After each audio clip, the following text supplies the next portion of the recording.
Hello guys, welcome back to my channel. അപ്പോൾ ഇന്ന് ഒരു കുക്കിംഗ് ആയിട്ടാണ് ഞാൻ വന്നിരിക്കുന്നത്. ഒരു സിമ്പിൾ ഡിഷാണ് കേട്ടോ. അമൃതം പൊടി കൊണ്ട് ഉള്ള ഒരു ഉണ്ടയാണ്. വളരെ ഹെൽത്തി ആയിട്ടുള്ളൊരു സംഭവമാണ് കേട്ടോ അത്. അപ്പോൾ അതിന് വേണ്ടത് അമൃതം പൊടി, തേങ്ങ, കപ്പലണ്ടി, ശർക്കര, കുറച്ച് ഈന്തപ്പഴം. അപ്പോൾ ഫസ്റ്റ് നമുക്ക് എന്ത് ചെയ്യണമെന്ന് വെച്ച് കഴിഞ്ഞാൽ അമൃതം പൊടി നന്നായിട്ട് വറുത്തെടുക്കണം കേട്ടോ. അപ്പം ഒരു മീഡിയം ഫ്ലെയിമിലിട്ടിട്ട് നന്നായിട്ട് നമ്മൾ അത് വറുത്തെടുക്കണം. ഒരു 20 മിനിറ്റോളം നമ്മൾ കൈവിടാതെ കരിയാതെ നോക്കണം കേട്ടോ. എന്നിട്ട് നന്നായിട്ട് വറുത്തെടുക്കാം. അതിനുശേഷം കപ്പലണ്ടി ഇങ്ങനെ മിക്സിയിൽ പൊടിച്ചെടുക്കാം. നന്നായിട്ട് പൊടിച്ചെടുത്തിട്ട് ഫ്ലെയിം ഓഫായതിന് ശേഷം അതിൻ്റെ കൂടെ ഇട്ടിട്ട് നന്നായിട്ട് മിക്സ് ചെയ്ത് കൊടുക്കാം കേട്ടോ. അപ്പോൾ കുട്ടികൾക്കൊക്കെ ഇങ്ങനെ ഉണ്ടാക്കി കൊടുക്കുകയാണെങ്കിൽ അവർ പെട്ടെന്ന് തന്നെ അത് കഴിച്ചോളും. നല്ല ടേസ്റ്റ് ആയിട്ടുള്ളൊരു ഉണ്ടയാണ് കേട്ടത്. മാത്രമല്ല നല്ല ഹെൽത്തിയാണ്. അപ്പോൾ കുട്ടികൾക്കൊക്കെ നമ്മൾ ഉണ്ടാക്കി കൊടുക്കുകയാണെങ്കിൽ അവരറിയാതെ തന്നെ അതിങ്ങനെ ഓരോന്നായിട്ട് കഴിച്ചു പോയിക്കോളും. പിന്നെ അതിന് ശേഷം ശർക്കര നന്നായിട്ട് പൊടിച്ചെടുക്കുന്നുണ്ട് കേട്ടോ. പൊടിച്ചതിന് ശേഷം ആ അമൃതം പൊടിയിൽ നിന്ന് കുറച്ചെടുക്കുക.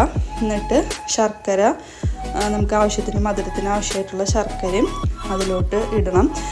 ഇട്ടിട്ട് പൊടിച്ചെടുക്കാനാണ് കേട്ടോ. അപ്പോൾ നമുക്ക് അതിൻ്റെ കൂടെ തന്നെ ഈന്തപ്പഴം ഇടാനായിട്ട് പറ്റും. ഇനി ഈന്തപ്പഴം വെള്ളത്തിൽ സോക്ക് ചെയ്ത് വെച്ചിട്ട് അങ്ങനെയും ചെയ്യാം കേട്ടോ. അങ്ങനെയും ഇതിൻ്റെ കൂടെ മിക്സ് ചെയ്തിട്ട് നമുക്ക് ചെയ്യാനായിട്ട് പറ്റും. അപ്പോൾ ഇതെല്ലാം കൂടി മിക്സിയിലൊന്ന് നന്നായിട്ട് കറക്കിയെടുക്കാം.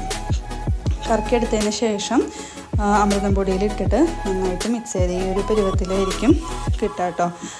അപ്പോൾ അത് കുറച്ച് പോർഷൻ അങ്ങനെ എടുത്ത് ചെയ്താൽ മതി.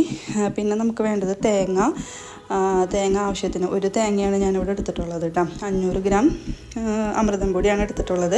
അതിന് ഒരു നല്ല അത്യാവശ്യം വലിപ്പമുള്ളൊരു തേങ്ങ, അത് കുറച്ച് വെള്ളം കൂട്ടിയിട്ട്, വെള്ളം കൂടി പോകരുത് കേട്ടോ, വെള്ളം കുറച്ച് കൂട്ടിയിട്ട് നന്നായിട്ടൊന്ന് ബ്ലെൻഡ് ചെയ്തെടുക്കാം.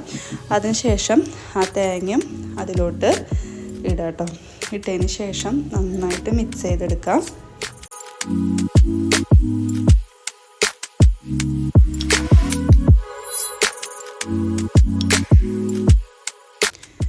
ഇനിയൊന്നുമില്ല, കയ്യിൽ കുറച്ച് നെയ്യോ അല്ലെങ്കിൽ ഓയിലോ എന്തെങ്കിലും തടവിയിട്ട്, നെയ്യായിരിക്കും കൂടുതൽ ടേസ്റ്റ്, തടവിയിട്ട് നല്ല ബോൾസാക്കി എടുക്കാം കേട്ടോ. ചെറിയ ചെറിയ ബോൾസാക്കി എടുക്കാം.